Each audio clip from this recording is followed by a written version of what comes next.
நான் வந்து எப்பவும் திமுகவுக்கு தான் ஓட்டு. திமுக தான் ஓட்டு போடுங்க. நீங்கள் தான் இப்போ சொல்லவே செய்யணும். இப்போ விஜயோட அரசியலுக்கு வந்துட்டாரு. எப்படி பார்க்குறீங்க? உங்களுக்கு இளைஞர்கள் நிறைய இப்போ விஜயங்காங்க. சரி. ஆனால் என்ன மாதிரி உள்ள ஆளுங்க எல்லாம் பழைய மாதிரி திமுக. சரி, திமுக தான். நீங்கள் திமுக பண்ணலாம். வர்ற குழந்தைங்க உங்கள் பிள்ளைகள்லாம் அது பையன்கிட்ட கேட்டால் விஜய்னு சொல்கிறாரு. விஜய்னு சொல்கிறாங்க. அவங்கள வந்து நம்ம கம்பல் பண்ண முடியாது. ஆனால் வருங்கால தலைமுறை விஜய் நோக்கி பயணிக்குது. ஆமாம், அது வந்து மாற்றம் தெரிய. இப்போ வந்து திமுகவுக்கு சரியான எதிரியாக வந்து விஜய் நிற்காரு. எப்படி பார்க்குறீங்க? அது வந்து நமக்கு ஒரு வாட்டி எலெக்ஷன் வந்தால் தானே தெரியும். வந்தால் தான் தெரியும். ஆமாம். ஓகே, நேரடியாக சவாலே விடுறீங்க வந்து.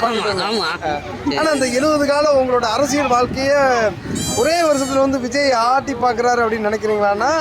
இல்லை, உண்மையிலே அன்னைக்கு கூட்டத்தை பார்த்துருக்கோம், டிவியில் எல்லாம் பார்த்துருக்கோம். மக்கள் சின்ன பையங்களையும் பார்க்கும்போது எல்லாம் விஜய்னு சொல்கிறாங்க. ஆனால் தேர்தல் வந்தால் தான் தெரியும். தேர்தல் வந்தால் தான் தெரியும். என்ன ஓட்டு போட மாட்டாங்கன்னு மறைமுகமாக சொல்கிறீங்களா? என்ன சொல்ல வர்றீங்க? அதுக்கு சொல்லலை, ஓட்டு போட்டு வந்து